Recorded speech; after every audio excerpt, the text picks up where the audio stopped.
ಈ ಬಾರಿಯ big boss ನಲ್ಲಿ ಬೆಸ್ಟ್ ಜೋಡಿ ಯಾವುದು ಅಂತ ಕೇಳಿದ್ರೆ ಎಲ್ರು ಹೇಳೋ ಮಾತು ಗಿಲ್ಲಿ ಕಾವ್ಯ ಅಥವಾ ಸೂರಜ್ ರಾಶಿಕಾ ಅಂತ. ನನ್ನ ಹತ್ರ ಕೇಳೋದಾದ್ರೆ ಈ ಬಾರಿಯ ಬಿಗ್ ಬಾಸ್ ನಲ್ಲಿರುವಂತಹ ಬೆಸ್ಟ್ ಕಾಂಬೋ ಯಾವುದು ಅಂತ ನೋಡಿದ್ರೆ ಧ್ರುವಂತ್ ಮತ್ತೆ ರಕ್ಷಿತಾ. ಇವರಿಬ್ರು ಕೊಡುವಂತ ಎಂಟರ್ಟೈನ್ಮೆಂಟ್ ಸದ್ಯಕ್ಕೆ ಈ ಮನೆಯಲ್ಲಿ ಯಾರು ಕೂಡ ಕೊಡ್ತಾ ಇಲ್ಲ. ಅದ್ ಹೇಗೆ ಅಂತ ಕೇಳ್ತೀರಾ? ಅವ್ರು ಆಡುವಂತ ಜಗಳ ಆಗಿರ್ಬೋದು, ಅವರು ಮಾತಾಡದೇ ಇದ್ರು ಮಾತಾಡುವಂತಹ ವಿಷಯಗಳಾಗಿರ್ಬೋದು, ಇವೆಲ್ಲಾನು ಕೂಡ ಜನರಿಗೆ ಸಖತ್ತಾಗಿರುವಂತ ಎಂಟರ್ಟೈನ್ಮೆಂಟ್. ಇದಕ್ಕೂ ಮುಖ್ಯವಾಗಿ ಯಾವಾಗ ಇವರಿಬ್ಬರನ್ನು ಬಿಗ್ ಬಾಸ್ ಕರೆಕ್ಟ್ ಆಗಿ ಪ್ಲಾನ್ ಮಾಡಿ ಸೀಕ್ರೆಟ್ ರೂಮ್ ಹಾಕಿದ್ರು, ಆ ಒಂದು ವಾರ ಅಂತೂ ಜನರಿಗೆ ಭರಪೂರವಾದ ಮನೋರಂಜನೆಯನ್ನ ಇವರಿಗೆ ಗೊತ್ತಿಲ್ಲದೆ ಜನರಿಗೆ ನೀಡಿದ್ರು. ಅದರಲ್ಲಿ ಮುಖ್ಯವಾಗಿ ಹೇಳೋದಾದ್ರೆ ರಕ್ಷಿತಾ ಆಡಿದ ರೀತಿ ಅಂತೂ ತುಂಬಾ ಜನರಿಗೆ ಇಷ್ಟ ಆಯ್ತು. ಆದ್ರೆ ಮತ್ತಷ್ಟು ಜನರಿಗೆ ಇಷ್ಟ ಆಗಿಲ್ಲ. ಸುಮ್ನೆ ಜಗಳಕ್ಕೆ ಹೋಗ್ತಾಳೆ, ಧ್ರುವಂತನ ಕಾಲ್ ಎಳಿತಾಳೆ, ರಕ್ಷಿತಾ ಆಗೋದಕ್ಕೆ ನೀವು ಟ್ರೈ ಮಾಡಬೇಡಿ ಅಂತ ಹೇಳ್ತಾಳೆ. ಇವೆಲ್ಲಾನು ಕೂಡ ಸ್ವಲ್ಪ ಓವರ್ ಆಗಿತ್ತು ಅಂತ ಒಂದಷ್ಟು ಜನ ಹೇಳಿದ್ರೆ, ಮತ್ತಷ್ಟು ಜನ ಇದು ಧ್ರುವಂತಿಗೆ ಆಗ್ಲೇಬೇಕಿತ್ತು, ರಕ್ಷಿತಾ ಇರೋದನ್ನ ಇರೋ ತರ ಹೇಳ್ತಾಳೆ, ಯಾವುದೇ ರೀತಿ ಅವಳು ಮನ್ಸಲ್ಲಿ ಒಂದು ಇಟ್ಕೊಂಡು ಹೊರಗಡೆ ಒಂದು ತೋರ್ಸಲ್ಲ ಅಂತ ಕೂಡ ತುಂಬಾ ಜನ ಹೇಳಿದ್ದಾರೆ. ಇದೀಗ ಈ ವಾರದಿಂದ ಬಿಗ್ ಬಾಸ್ ನಲ್ಲಿ ಫ್ಯಾಮಿಲಿ ರೌಂಡ್ ನಡೀತಾ ಇದ್ದು, ನಿನ್ನೆಯಷ್ಟೇ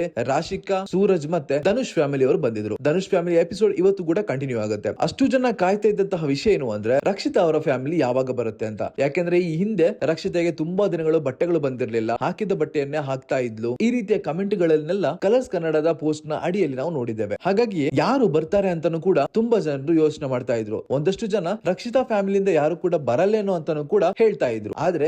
ಆದ್ರೆ ಇಂದು ರಕ್ಷಿತಾ ಅಮ್ಮ ಕಲರ್ಸ್ ಕನ್ನಡದ ಬಿಗ್ ಬಾಸ್ ಶೋಗೆ ಎಂಟ್ರಿ ಕೊಟ್ಟಿದ್ದಾರೆ. ಇದನ್ನ ಇಂದಿನ ಪ್ರೋಮೋದಲ್ಲಿ ನಾವು ನೋಡಬಹುದಾಗಿದೆ. ಯಥಾ ರೀತಿಯಲ್ಲಿ ಯಾವ್ದಾದ್ರು ಫ್ಯಾಮಿಲಿ ಮೆಂಬರ್ ಬಂದ್ರೆ ಬಿಗ್ ಬಾಸ್ ಮಾಡುವ ಕೆಲಸನೇ ಫ್ರೀಸ್. ಈ ಬಾರಿ ರಕ್ಷಿತಾಳ್ನ ಕೂಡ ಫ್ರೀಸ್ ಮಾಡಿದ್ದಾರೆ. ಕಾವ್ಯ ಹೇಳ್ತಾಳೆ ಅಲ್ಲಿ ಡೋರ್ ಹತ್ರ ರಕ್ಷಿತಾ ನಿಂತಿದ್ದಾರೆ ಅಂತ. ರಕ್ಷಿತಾಳನ್ನ ನೋಡೋದಕ್ಕಾಗಿ ತಾಯಿ ಓಡೋಡಿ ಬರ್ತಾರೆ. ಅವರಿಬ್ರು ಅಪ್ಕೊಂಡು ಸಂತೋಷ ವಿನಿಮಯ ಮಾಡ್ಕೊಳ್ತಾರೆ. ಅದಾದ ನಂತರ ಬಿಗ್ ಬಾಸ್ ಸ್ಟೋರ್ ರೂಮ್ ನಲ್ಲಿ ಒಂದಷ್ಟು ವಸ್ತುಗಳನ್ನ ಇಟ್ಟಿದ್ದೀವಿ, ಹೋಗಿ ನಿಮ್ಮ ವ್ಲಾಗ್ ಅನ್ನ ಸ್ಟಾರ್ಟ್ ಮಾಡಿ ಅಂತ ಹೇಳ್ತಾರೆ. ಅಲ್ಲಿ ಕ್ಯಾಮರಾ ಜೊತೆಗೆ ಒಂದಷ್ಟು ವಿಷಯಗಳನ್ನ ಬಿಗ್ ಬಾಸ್ ಇಟ್ಟಿರ್ತಾರೆ. ರಕ್ಷಿತಾ ಮತ್ತೆ ತಾಯಿ ಹೋಗಿ ಅಲ್ಲಿಂದನೇ ವ್ಲಾಗ್ ಅನ್ನ ಕೂಡ ಸ್ಟಾರ್ಟ್ ಮಾಡೋದು ನಾವು ಇಂದಿನ ಎಪಿಸೋಡ್ ನಲ್ಲಿ ನೋಡಬಹುದಾಗಿದೆ. ಈ ಒಂದು ಎಪಿಸೋಡ್ ನಲ್ಲಿ ಮತ್ತೊಂದು ಹೈಲೈಟ್ ಆಗೋ ವಿಷಯ ಏನು ಅಂದ್ರೆ ಧ್ರುವಂತ್ ಅವರು ರಕ್ಷಿತಾರ ತಾಯಿಯ ಕಾಲಿಗೆ ಬಿದ್ದು ನನ್ನ ಕ್ಷಮಿಸಿ ಅಂತ ಕೂಡ ಕೇಳ್ತಾರೆ. ಇಷ್ಟು ದಿನ ನಿಮ್ಮ ಮಗಳಿಗೆ ಕೊಟ್ಟಿರೋ ತೊಂದರೆ ಆಗಿರ್ಬೋದು, ಅವಳೊಂದಿಗೆ ಆಡಿರುವಂತಹ ಜಗಳಗಳಾಗಿರ್ಬೋದು, ಇವೆಲ್ಲಾನು ಕೂಡ ಕ್ಷಮಿಸಿ ಅನ್ನುವಂತ ರೀತಿಯಲ್ಲಿ ಧ್ರುವಂತ್ ಅವರು ರಕ್ಷಿತಾ ತಾಯಿಯ ಕಾಲಿಗೆ ಬೀಳ್ತಾರೆ. ಇಲ್ಲಿ ಆಕ್ಚುಲಿ ಧ್ರುವಂತ್ ಅವರು ತುಂಬಾ ದೊಡ್ಡ ವ್ಯಕ್ತಿ ಆಗ್ತಾರೆ ಅಂತ ಕಾಣಿಸುತ್ತೆ. ಯಾಕೆಂದ್ರೆ ಅಷ್ಟು ದಿನ ತುಂಬಾ ಸೆಲ್ಫ್ ಅಬ್ಸೆಸ್ಡ್ ಆಗಿದ್ದಂತಹ ಒಂದು ಜನ ಒಬ್ರು ರಕ್ಷಿತಾ ತಾಯಿ ಬಂದ ಕೂಡಲೇ ಅವರ ಕಾಲಿಗೆ ಬಿದ್ದು ಕ್ಷಮೆ ಕೇಳಿದ್ದು ಮಾತ್ರ ಎಲ್ರಿಗೂ ತುಂಬಾ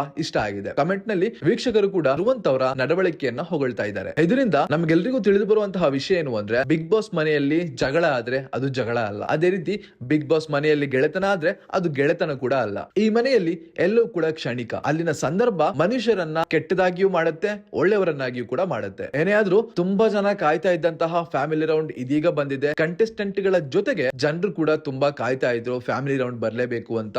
ಫ್ಯಾಮಿಲಿ ರೌಂಡ್ ಬಂದಿದೆ, ತುಂಬಾ ಮನರಂಜನೆ ಕೊಡ್ತಾ ಇದೆ. ಅಂಡ್ ಇವತ್ತು ರಕ್ಷಿತಾ ಅವರ ತಾಯಿ ಬಂದಿದ್ದು ಆ ಒಂದು ಎಪಿಸೋಡ್ ನೀವು ಸಂಜೆ ನೋಡಬಹುದಾಗಿದೆ. ಇದಿಷ್ಟು ಇಂದಿನ ವಿಡಿಯೋ.